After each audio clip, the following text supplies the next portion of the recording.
What? This pathetic meal for Thanksgiving? How poor are we supposed to be? My eldest son's wife, back home for the holidays, complained about the meal I prepared, sounding like a teenager in full rebellion mode. I thought she depended on me like a real parent. To be treated this badly. I'm at my wit's end. My name is Susan. I'm 62 years old.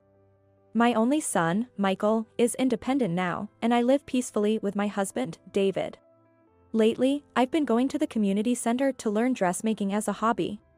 I look forward to lunches and cafe visits with the friends I've made there, and today I'm heading there again. I'm going fishing with some friends. If we finish around the same time, I'll come by to pick you up, so give me a call. David says to me as I get ready to leave. I can get home by myself. You just enjoy your fishing. It would be terrible if something happened.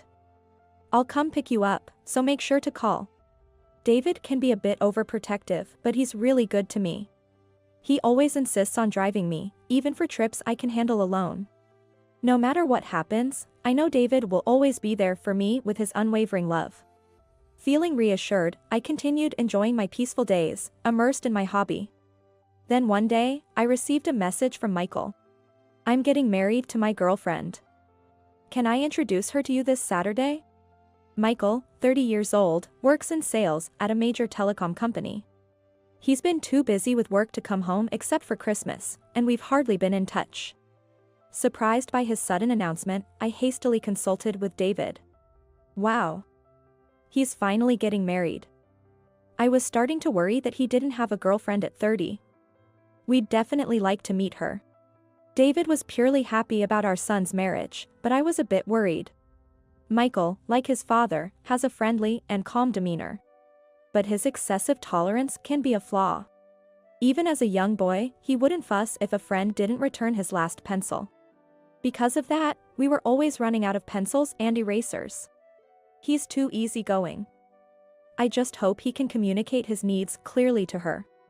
With these concerns in mind, I prepared for the day of the meeting. The girlfriend Michael brought home was very tall, almost like a model, and was strikingly beautiful and elegant. This is Emily. She gave a smile as Michael introduced her.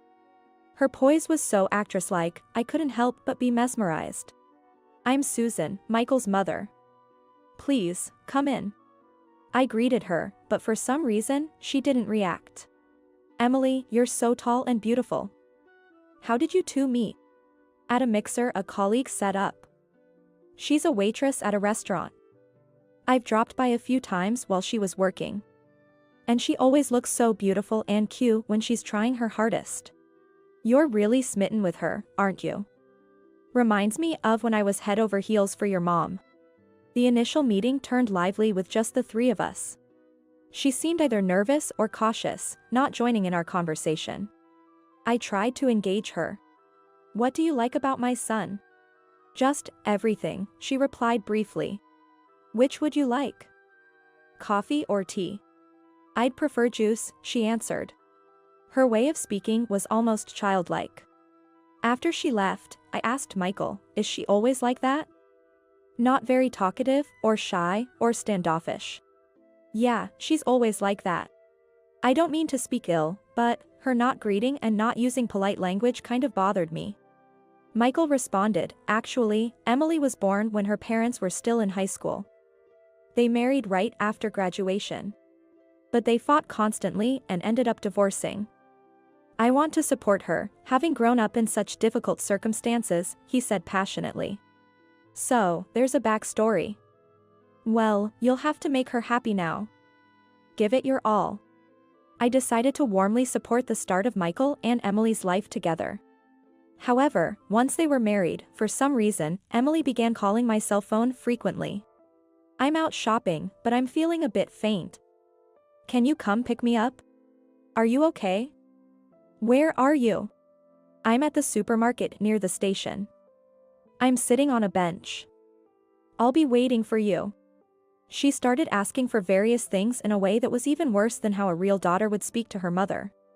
At first, I was happy to be relied upon like a real mother, but it became annoying when she would call for trivial matters. The drinks I bought at the supermarket are too heavy.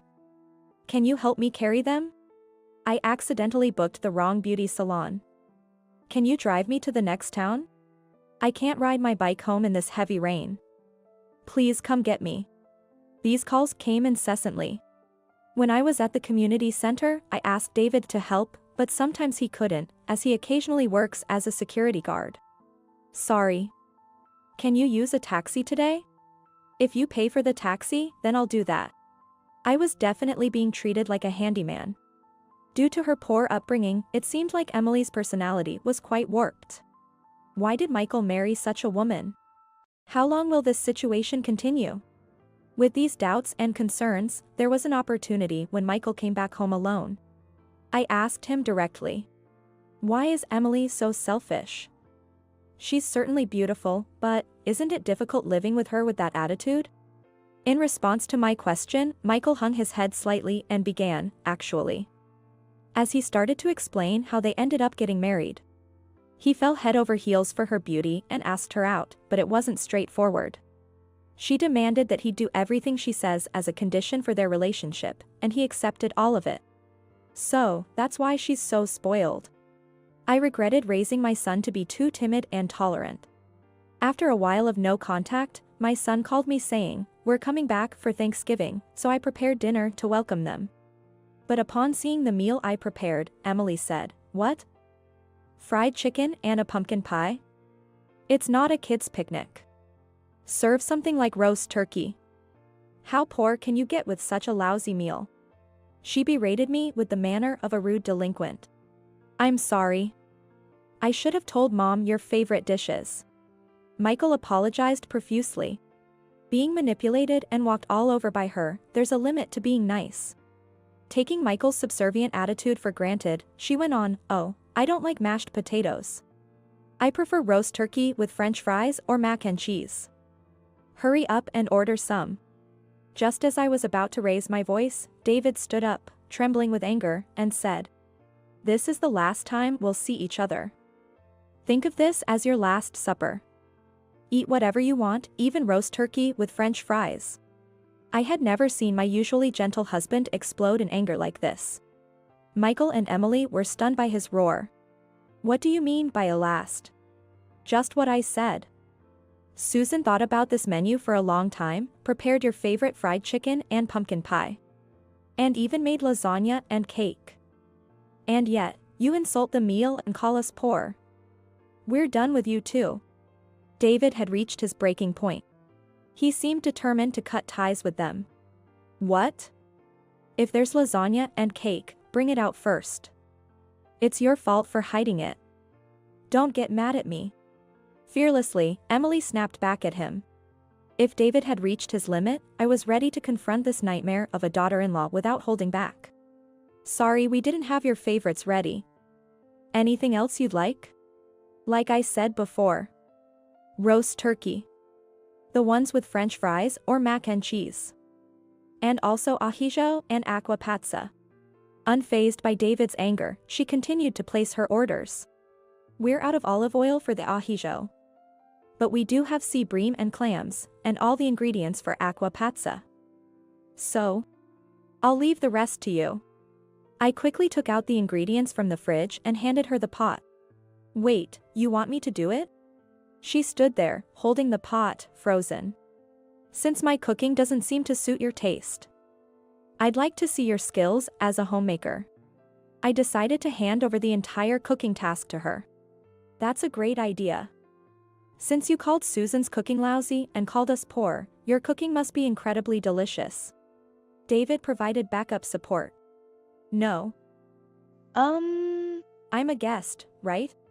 I faced Emily, who was trying to dodge the responsibility, and firmly said, "No excuses, just do it." She trembled and placed the pot on the stove with a terrified look. "Don't let it burn dry.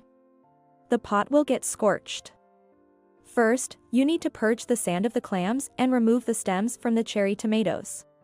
She resignedly started tapping the clams with a fork, seemingly accepting my strict stance. Purging out the sand doesn't mean hitting them with a fork. Aren't you supposed to soak them in salt water? Michael watched Emily's cooking with a stunned expression. "I don't know that. Making a guest do all this, you really are a terrible mother-in-law. Cornered and lashing out, she threw the fork, and then a hearty laugh came from behind. After all your criticism about the meal, you can't even prepare clams properly? And not a single thank you, you completely lack basic human manners. The source of the voice was my big sister, Rachel, who had come over for the holiday. I had been a cooking instructor at the cultural center until a few years ago, and Rachel was still a manners instructor. I was in the next room until a moment ago, but your attitude and character are really awful. I have a lot to say, but first. What about that outfit? Are you here to play? This outfit? It's trendy French leggings. You think that's fashionable? Dressing appropriately for the occasion is basic. I can't believe you came to your husband's family home dressed like pajamas.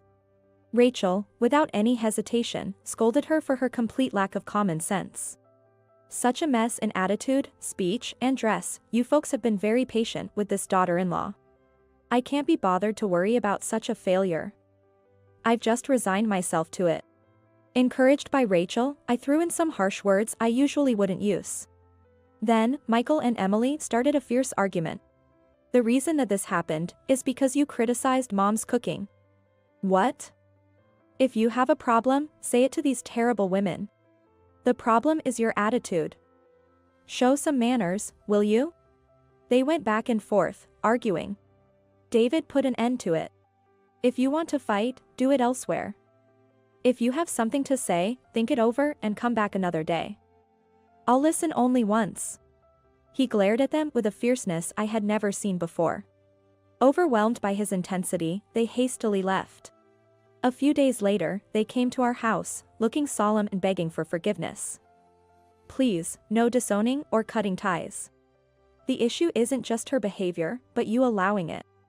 I'm utterly dismayed seeing you so smitten and extending your nose at such a nonsensical wife.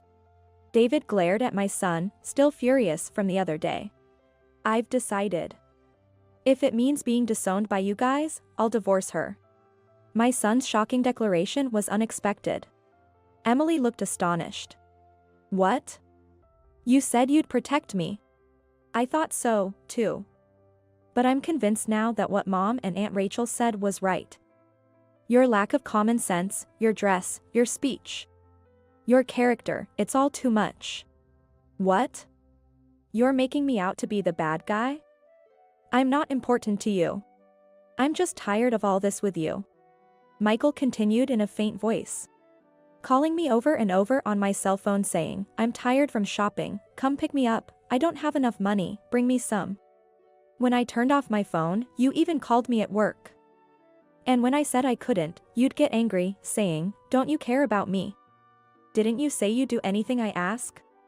Then, accusing him of cheating, she finally pushed him beyond his limits. Don't just give out my phone number to her without considering how we've been put up with her whims. That's right. It's really a nuisance. Handle your own wife by yourself. David coldly declared, and we ultimately decided to cut ties with Michael and Emily. After we severed ties with them, Rachel frequently visited their house. Rachel said she was just having tea at their place, but she was actually giving Emily some strict lessons in manners, her area of expertise. Then, Emily came to my house to apologize, looking like a different person, worn out. I'm sorry. I said terrible things before. She presented an envelope containing the taxi fares I had paid and some cash as a sign of apology. No matter how much you apologize, I will not forgive you. I coldly rejected her, and she slumped dejectedly. Michael and Emily were continuing to live separately at home, and it seemed that divorce proceedings would start soon. However, Emily had lost contact with her biological mother and had nowhere to live and no money as she was pushed into a corner. By the time she realized how much trouble her actions had caused others, it was too late. The stormy days with Michael and Emily passed, and David and I returned to our peaceful life, enjoying our hobbies. I had hoped that Michael would find a new wife soon, and surprisingly, he actively started looking for a partner, quickly finding a suitable match. His new partner was a woman versed in arts like painting, flower arrangement, and sewing, possessing a refined demeanor. She really liked Michael's slightly shy, tolerant, and kind nature. Though I had once regretted his personality, I now feel our parenting was right. I'm off to my cultural class. Alright, I'm off to go fishing. It seems like David is going to pick me up by car, on our way back from our respective hobbies.